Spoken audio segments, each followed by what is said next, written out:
Hello friends, welcome back my YouTube channel Neeru Pandey love marriage. तो जैसा कि मैंने आप लोगों को पहली वीडियो में बताया था, इसकी पहले वाली वीडियो में, कि मैं पार्लर गई थी। वहाँ पर मेरी मुलाकात हुई थी डॉक्टर रेनू जी से। तो डॉक्टर रेनू जी के साथ साथ वहाँ पे बहुत सारी लेडीजें आई थी, क्योंकि पार्लर था। तो वहाँ पे मेरी उन लोगों से बातचीत हुई, कुछ यूट्यूब को लेकर के बात हुई, कुछ सामाजिकता को लेकर के बात हुई, और फिर मैंने उनसे लव मैरिज के बारे में पूछा। मैंने जानना चाहा कि इनकी क्या ओपिनियन है। भाई पढ़ी लिखी है, डॉक्टर है, तो उनसे जानकारी लिए। और 2-4 हाउस वाइफ भी थी, हमारी तरह आपकी तरह बहुत सारी लेडीजें वहाँ पे थी। तो मैंने सबसे बातचीत की। तो फिर उनकी राय जो मुझे लगी, मैंने सोचा आप लोगों के साथ भी शेयर किया जाए। कि हाल ही में, माने जिस दिन हम गए थे, तीज वाले दिन, एक दिन के पहले वहाँ पे एक लेडीज ने सुसाइड कर लिया था, और उसकी मैरिज अरेंज मैरिज थी। तो उसी को लेकर के चर्चा चल रही थी। तो हमने कहा कि भाई मैटर क्या है, तो पता चला ऐसी ऐसी बात है। तो फिर इसी टॉपिक पे फिर मैंने उठाया अपना टॉपिक कि हाँ, क्या आपकी क्या राय है, क्या करना चाहिए, लव या अरेंज। तो उन्हीं सबके संदर्भ में उन लोगों ने अपनी राय रखी, अपनी बात को रखा। मुझे बहुत सही लगा, जो कि आज के दौर में चल रहा है। एक्चुअली हुआ ये कि जब तक लड़की जिंदा रहती है, तब तक माँ बाप भी, अगर वो अपनी तकलीफ बताती है, शादी करने के बाद तो बोझ समझ लेते हैं कि भाई हमारा बोझ तो खत्म हो गया है, अब बोझ था उतर गया, अब वो मरे जिए, खुश है नहीं खुश है उससे मतलब नहीं है। कुछ लोगों के लिए बात कह रही हूँ, कुछ लोग अभी भी ऐसी मानसिकता के हैं जो ये सोचते हैं मैंने शादी कर दी, मेरी जिम्मेदारी खत्म। वो लड़की आकर के अगर अपनी कोई परेशानी अपनी माँ को बता रही है, अपने बाप को बता रही है, तो लोग यही शिक्षा देते हैं, देखो बेटा, घर तुम्हारा वहीं, चलाना तुमको है वहीं, रहना तुमको वहीं है, किसी भी हाल में रहो, थोड़ा सह लो, थोड़ा ले लो। सहना भी एक सीमा तक होता है। जैसा कि जो सिचुएशन मेरे साथ था, तो कंडीशन मेरी भी कुछ ऐसी ही थी, लेकिन मुझे ना कोई समझाने वाला था, ना कोई बताने वाला, ना था कोई संभालने वाला था। लेकिन मेरे पेट में जो बच्चा था, भगवान ने आते ही मुझे इसीलिए दे दिया था, क्योंकि मैं उसी के सहारे में ये सोचती, जब भी कुछ गलत करने का मेरा मन करता, तो मेरे मन में यह आता कि मेरे इस बच्चे की क्या गलती है, मैं अपने साथ साथ इस बच्चे को भी लेके जाऊंगी। कहीं ना कहीं मेरी बेटी की वजह से ही मैं जिंदा हूँ। तो चलिए, मैंने तो लव मैरिज की थी, लेकिन ये सब कारनामे जो अरेंज मैरिज वाले माँ बाप करते हैं, ये कहाँ तक सही करते हैं भाई, कहाँ तक सही करते हैं। बाद में आप कुछ भी करो, बाद में उन्होंने बहुत कुछ किया उसके मरने के बाद, लेकिन लड़की ने सारी बात जाकर के डिटेल में बताई थी कि ऐसी ऐसी बात है, सास ननद और पति हमको सभी लोग मिलकर प्रताड़ित करते हैं, बहुत परेशान करते हैं, बच्चे नहीं हो रहे थे, जबकि कमी आदमी में था। आदमी अपनी गलती कहाँ देता है, कुछ आदमी ही ऐसे हैं जो अपनी गलती को मानते हैं। अगर बच्चा नहीं हो रहा है तो क्या केवल महिला उसमें दोषी होती है? अगर केवल लड़की लड़की हो रही है तो क्या महिला दोषी होती है? सभी लोग पढ़े लिखे हैं, सबको पता है कि हर इंसान के बॉडी में 23 जोड़ी क्रोमोसोम पाए जाते हैं। क्रोमोसोम हर इंसान के बॉडी में मिलता है, जिसमें औरतों के पास, लेडीजों के पास सिर्फ डबल एक्स होता है, और जेंट्स के पास एक्स और वाई होता है। जब वाई वो देता है लेडीज को, तभी लड़का पैदा होता है। लड़की के पास तो ये क्षमता ही नहीं है ना कि वो लड़का उत्पन्न कर सके। तो कहीं ना कहीं कमी तो लड़के में ही हुई, अगर लड़की बार बार पैदा हो रही है तो। लेकिन दोष हर हाल में औरतों की ही दी जाती है। चलिए ठीक है, ससुराल पक्ष का तो भाई काम है, अगर इसी तरह से करते रहे। भाई देखिए, सबके लिए बात नहीं कह रही हूँ, बहुत सारे ससुराल में ऐसे लोग हैं जो हर चीज को समझते हैं, लेकिन ये मैं बताना चाहूंगी कि रेयर केसों में ऐसा देखा गया है कि ससुराल में मायके वाली फीलिंग आती होगी। जरूर कहीं ना कहीं कमियां आ ही जाती हैं, कमी निकाल ही देते हैं ससुराल वाले अक्सर, लेकिन बहुत सारे ऐसे लोग हैं भाई कि बहुत मानते हैं। तो लड़की हो रही है तो भी औरत का दोष, लड़का नहीं हो रहा तो भी औरत का दोष। जबकि यहाँ जिस तरह से हर मामले में पुरुष प्रधान है, उसी तरह से लड़की लड़का में भी दोषी पुरुष ही है, लेकिन नहीं, दोषी औरत हो गई।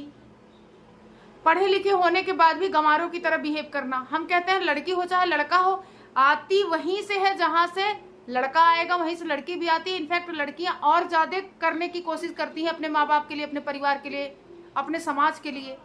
तो मैं अपना ओपिनियन तो बता ही रही हूँ, साथ में उन लोगों के ओपिनियन को आप सुनिए, और उसके बाद आप डिसाइड करिए कि क्या सही है क्या गलत है। क्या सही में ऑरेंज ही खाली सही है, लव गलत है, लव मैरिज? हर जगह हर परिस्थितियों से लड़ने का सामना तभी आता है जब स्ट्रांग होती है लेडीज। तो खैर चलिए, अब उन लोगों के मुखार बिंदु से बातें सुनिए। उस लड़की ने जिसने सुसाइड किया, बहुत ही बुरा हुआ, उसके साथ नहीं होना चाहिए था। उसी के संदर्भ में बातें होती रही। तो कौन कौन दोषी था, उन लोगों की नज़र में किसकी किसकी गलती थी, उन लोगों ने बताया। वीडियो लंबी हो रही है, लेकिन जब किसी से हम वार्तालाप करते हैं, कुछ पूछते हैं, कहते हैं, तो वीडियो लंबी हो ही जाती है। तो प्लीज़ उम्मीद करती हूँ कि पूरा सुनेंगे और अपनी राय ज़रूर दीजिएगा, क्योंकि ये हर लड़की के लिए है और हर समाज में, इस समाज में जो गंदगी फैली हुई है, उस गंदगी के लिए भी ये जरूरी है कि इस बात को बढ़ाया जाए, बताया जाए, फैलाया जाए, ताकि इन सब से बचने का उपाय लड़कियां खुद से सेल्फ डिपेंड हो सके, कर सके। जो भी करना है बिल्कुल भी तरीके से, ढंग से कर सके। इसलिए मेरी आप लोगों से हाथ जोड़ करके रिक्वेस्ट है, अगर हो सके तो वीडियो को शेयर भी करिएगा। Thank you so much. चलिए मिलते हैं, उन लोगों की बातों को सुनते हैं, फिर अपना ओपिनियन आप लोग बताइएगा। थैंक यू जी। देखिए, अरेंज की भी मैं बिल्कुल खिलाफत नहीं करूंगी, कारण है उसके भी। देखिए, पहले के टाइम से दूं और वहाँ गलत कुछ हो रहा है तो वो गलत को गलत नहीं बोल पाई, क्योंकि हमने परवरिश वैसी नहीं की। और जो अरेंज जब चल जाता है, लेकिन तत्कालिक परिस्थितियों में लव मैरिज मुझे लगता है कि ज्यादा सक्सेस है। लव मैरिज अगर बुरा लग रहा है हमारी पुरानी पर, आप इनको परिचित विवाह कह सकते हैं, भारतीय संस्कृति के अनुकूल है। ठीक है, परिचित विवाह, ठीक है। थैंक। लेकिन ऐसा नहीं है कि मतलब वही जो ये घटनाएं हो रही है वो इसीलिए हो रही हाँ, है। अगर आपके मम्मी पापा आपको सपोर्ट करते हैं तो आप जरूर कठिन परिस्थितियां आती हैं, लेकिन आप जो है संभल जाते हैं। बिल्कुल सही बोला। और अगर आपका पति सास ससुर और ननद के बीच में अगर वो देख रहा सही क्या है गलत क्या है, अगर वो बोलना जानता है, तो आप उन परिस्थितियों को बहुत अच्छे से हैंडल कर सकते हैं। जी बिल्कुल संभाल सकते हैं, क्योंकि मैं उन परिस्थितियों से गुजरी हूँ, तो उसको मैं अच्छे से हाँ बिल्कुल। हर एक के जीवन में आती है, ऐसा नहीं है। लेकिन अगर आपका पति सही है और आपके मम्मी पापा समझा रहे हैं आपको, तो आप उन परिस्थितियों को सरलता पूर्वक आप संभाल सकते हैं। जी जी, ये चीज है। Thank you. मुझे आप एक चीज बताएं, हाँ जी, आप मैरिड हैं? अच्छा लग रहा है। बिल्कुल मैरिड हूँ, तो बहुत प्यारे प्यारे बच्चों की मम्मी हूँ, वाह, हैंडसम और सुशील पति की पत्नी। सुशील मैं इसलिए कहूंगी कि अगर वह सुशील नहीं होते तो मैं इतनी मुखर नहीं होती। जी हाँ, ये तो बात है। ऐसे पुरुष समाज में थोड़े कम मिलते हैं ना, जिनको जो खुद सुशील बनते हैं। सुशील पत्नी की आवश्यकता उनको होती है, बिल्कुल स्वयं सही। सुशील नहीं होते हैं। ये बात आपने बिल्कुल सही कही है। स्वयं सुशील नहीं, लेकिन बीवी सुशील चाहिए, चाहे पढ़े लिखे हो चाहे ना हो, बीवी पढ़ी लिखी चाहिए। तो कहते हैं ना हमारे समाज में, जब बेटा बिगड़ जाता है तो सास कहती है शादी करा दो। जब खुद संभाल नहीं पाती है तो फिर बीवी संभाल लेगी। आप बताइए, क्या हमारी बेटियां समाज में किसी के बिगड़े बेटे को संभालने जाएंगी? उसका आधा अपने पे लगा दे तो अपने को संभाल लेंगी और अपने साथ साथ समाज को ज्यादा संभाल लेंगी। लेकिन बताइए, बिल्कुल सही है आपकी बात। तो मेरा आज आपसे एक सवाल नहीं है, प्यार भरा सवाल है। बिल्कुल पूछिए। प्यार तो मुझे बहुत पसंद है। इतने सारे लोगों को प्यार मिल रहा है। जी बिल्कुल, मुझे आपसे वाकई में मिलकर बहुत खुशी हुई। मैंने सोचा कि अपने दोस्तों से आपकी मुलाकात कराई जाए और कुछ आपके विचारधाराएं भी इनको बताई जाए, क्योंकि आप जैसी लेडीजें बहुत कम समाज में जो है अपने ओपिनियन को रखती हैं, अपनी बात को रखती हैं। और आपने बिल्कुल बड़े फ्री माइंड से ये कहा कि हाँ क्यों नहीं शेयर कर सकती हैं, बिल्कुल होना चाहिए। तो मुझे बड़ा अच्छा लगा। मैं आपसे पहले तो ये जानना चाहूंगी कि आपकी लव मैरिड है कि अरेंज? मेरी अरेंज और लव दोनों कह सकती हैं, क्योंकि आपको यह लगता है कि मुझे बता दिया जाता है कि यहाँ शादी करना हो मैं कर लेती। नहीं, ये तो बिल्कुल नहीं करती। मैंने अपने पिताजी को, उन्होंने पहले भी, हम 5 बहनें हैं, उन्होंने हम लोग को पढ़ने लिखने सब परवरिश में इतनी फ्रीडम दी थी कि शादी तो मुंह बंद करके नहीं करते। तो मेरे पिताजी ये था, ऑप्शंस लाते थे, हम लोग उसको सेलेक्ट करते थे, नहीं समझ में आता था तो रिजेक्ट भी करते थे। और नहीं, आप दोनों कह सकते हैं। जी जी जी। आपकी एजुकेशन कहाँ तक है? आई एम सॉरी अगर बस ऐसे ही पूछ। अरे बिल्कुल बताऊंगी। इवन मैं एजुकेशन को प्रमोट करती हूँ, क्योंकि देखिए शिक्षा ही एक ऐसी चीज है जो आपके दिमाग की सारी बंद बत्तियों को ऑन करेगा और आपकी अभिव्यक्ति बाहर आएगी। नहीं तो आपको ऐसे कोई भी चलता फिरता कुछ भी समझा के चला जाएगा और आप वही समझ लेंगे। आपकी खुद की अपनी आइडेंटिटी खत्म हो जाएगी। मैंने शादी के पहले बीएड एमएड किया हुआ है, BA MA BEd. Then after मेरे हस्बैंड की कृपा से पीएचडी छूट गई थी, जो मैं शादी के 12 साल बाद कंटिन्यू कर रही हूँ। वाह। इसमें मेरे हस्बैंड का ही सपोर्ट है। हो सकता है थोड़ा करना पड़ा हो, लेकिन सपोर्ट उन्हीं का है। नहीं, मेहनत तो आप ही क्या होगा, लेकिन यह है कि सपोर्ट अगर नहीं करते तो कहाँ कर पाती ना। बिल्कुल। तो आप मुझे आज एक चीज बता दीजिए मेहरबानी करके माय डियर, बिल्कुल। लव मैरिज के बारे में आपका क्या ख्याल है? लव मैरिज करना चाहिए, नहीं करना चाहिए, या जो लोग लव मैरिज करते हैं वो गलत करते हैं या सही करते हैं? देखिए, इस पर अगर हम और आप बात करें तो बहुत सारे आपके वीडियोस, ब्लॉग, शॉर्ट्स बहुत बन जाएगा, लेकिन मैं इसको अगर कम शब्दों में बोलूं तो देखिए, प्यार सबको चाहिए। जब मैरिज ऐड हो जाता है तो फिर बुरा हो जाता है। आप बताइए, क्या अरेंज में कह के होता है कि शादी के बाद प्यार नहीं चाहिए, बस शादी चाहिए, लड़की से हमें काम करवाना है? तो फिर जाइए आप मेड रख लीजिए, मेड तो बहुत अच्छे से काम करती हैं, फिर आप क्यों किसी लड़की की जिंदगी खराब करते हैं?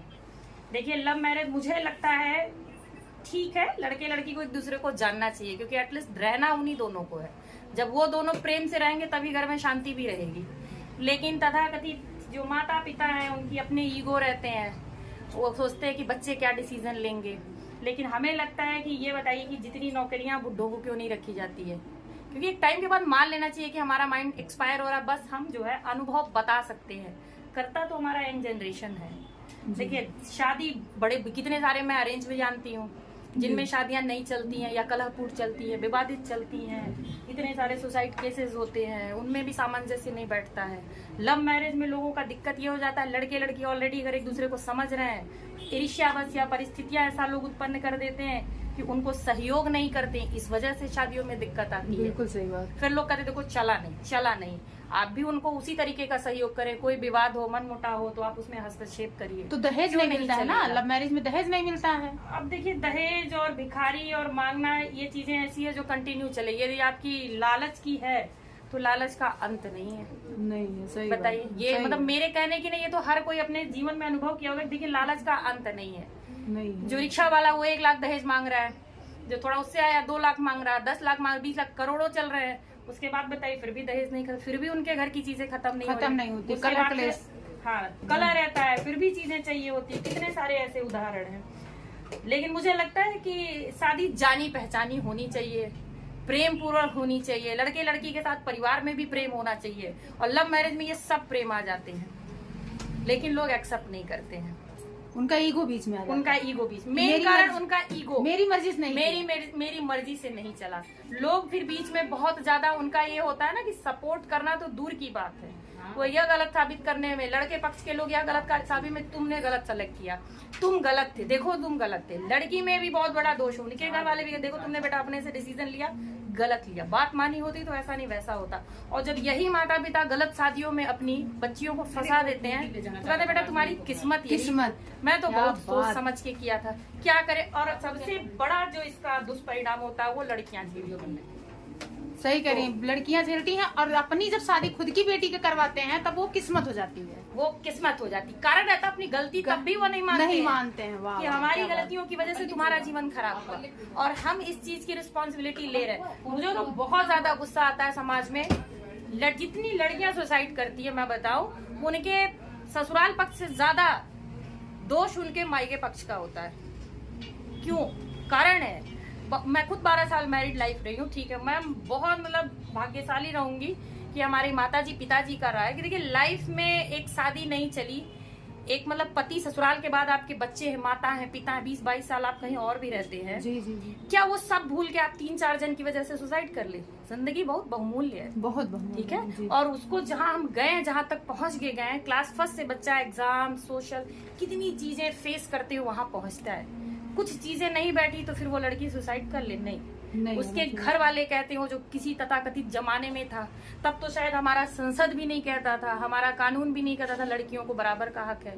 अब तो भाई मायके वाले भी अगर इस तरीके की, मुझे लगता है लड़कियों को कि अगर आपकी कोई बहुत विषम परिस्थिति आए, ठीक है, तो भाई हम सपोज करिए नहीं वर्किंग है, अर्निंग नहीं हमारे पास में, तो सिंपल सी बात है, ससुराल से आपके रिश्ते खत्म हो गए, तो फिर आपको कहाँ से खर्चा पानी चलेगा? ऑब्वियस सी बात है, हम नौकरी करेंगे, उसमें टाइम लगेगा, हमारा मायका हमें सपोर्ट करेगा। जी।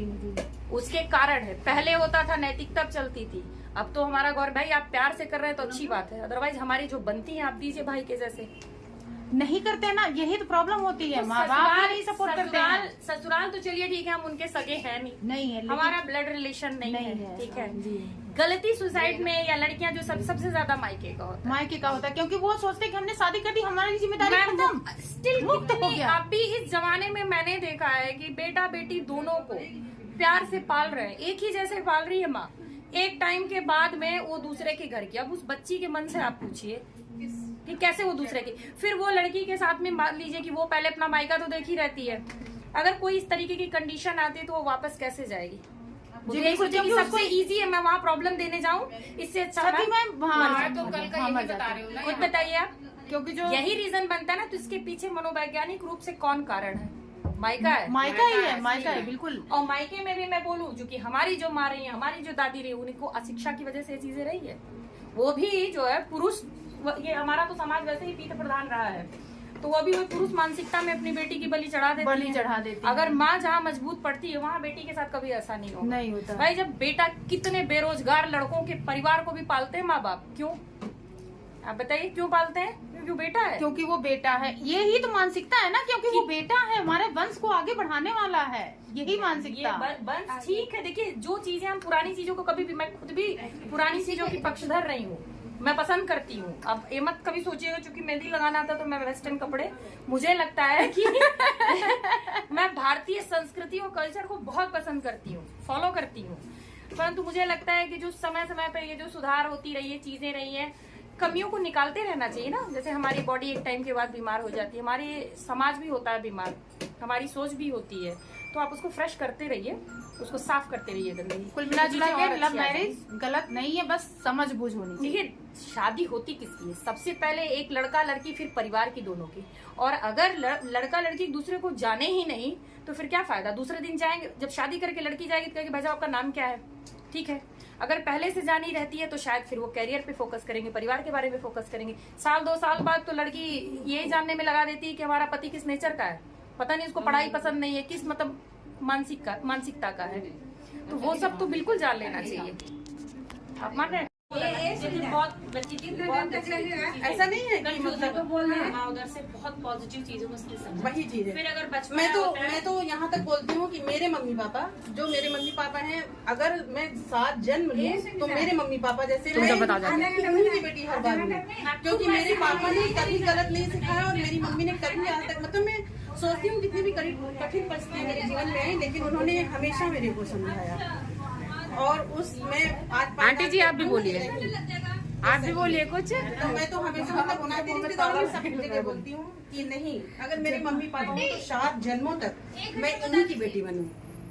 ये तो ऐसे अगर सबके साथ हो, सबकी सोच रहे तब तो क्या पूछना है कि बस हम चाहते हैं कि ये जो मैडम ने कहा है बहुत अच्छी बात कहा है, और हम चाहते हैं बस इसमें ये जो मम्मी पापा वाला जगह है नहीं, ये इन-लॉज में परिवर्तित हो जाए तो फिर तो समाज में चारों तरफ खुशियां रहेंगी। सबसे पहले तो परिवार में रहेंगी। सास ससुर की तो छोड़ो, लेकिन मम्मी पापा का इसमें बहुत सपोर्ट होता है।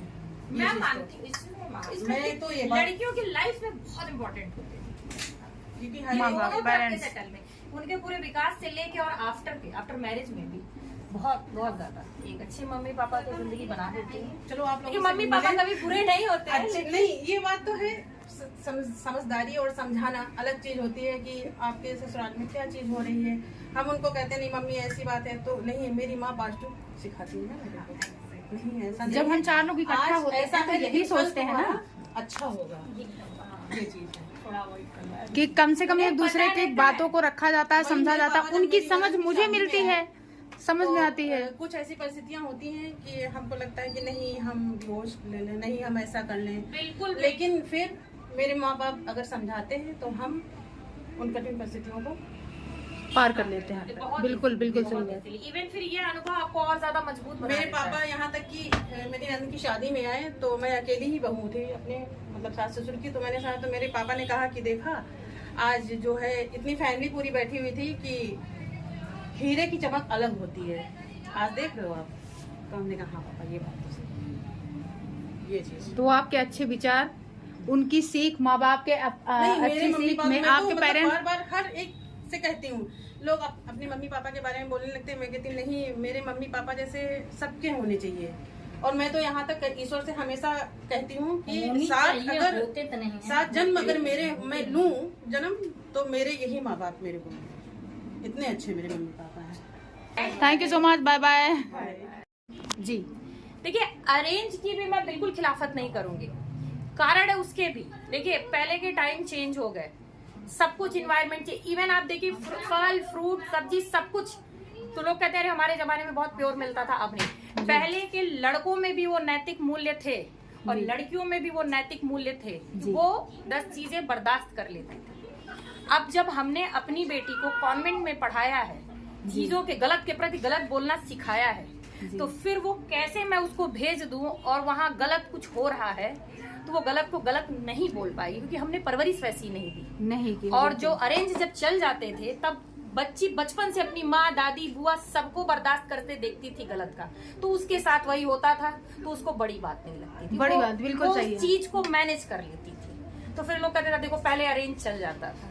देखिए, समय काल परिस्थिति बदल गया, इस चीज को एक्सेप्ट करने की पहले आवश्यकता है। पुरानी चीजें भी अच्छी थी, वो अपने टाइम में अच्छी थी, और नई चीजें भी अच्छी हैं, वो अपने टाइम में। देखिए, जो समय काल परिस्थिति के अनुरूप हो उसी हिसाब से चलना चाहिए, तभी समाज आगे बढ़ता है। लड़कियों के मैटर में जो है लोग संकुचित हो जाते हैं। बेटी के लिए देखिए, अपनी बेटी का 26, 27, 30 साल की है तो बच्ची है, ठीक है। बहू बेचारी 20, 22 साल में शादी करके आ गई तो घर की पूरी जिम्मेदारी दे देंगे, ठीक है, बुढ़िया, तब हाँ एकदम बुढ़िया। उससे एक्सपेक्टेशन रखा जाता, बिना बोले वो सब समझ ले। कैसे बोले, जो अभी कुछ ही दिन पहले शादी के 24 घंटे पहले ही अगर अपनी माँ से वो चाय मांग के पीती थी, घर की कोई जिम्मेदारी नहीं निभाती थी, फिर वो 24 घंटे में या 1 महीने में आके कैसे वो समझ जाएगी सारी चीजें, ठीक है जी। Thank you so much. दोहरी मानसिकता हटाना चाहिए। और देखिए, चीजें जितनी ज्यादा आप नए और पुराने का सामंजस्य बैठाएंगे तभी सफल होती हैं। दोनों अच्छी हैं अपनी अपनी जगह, लेकिन तत्कालिक परिस्थितियों में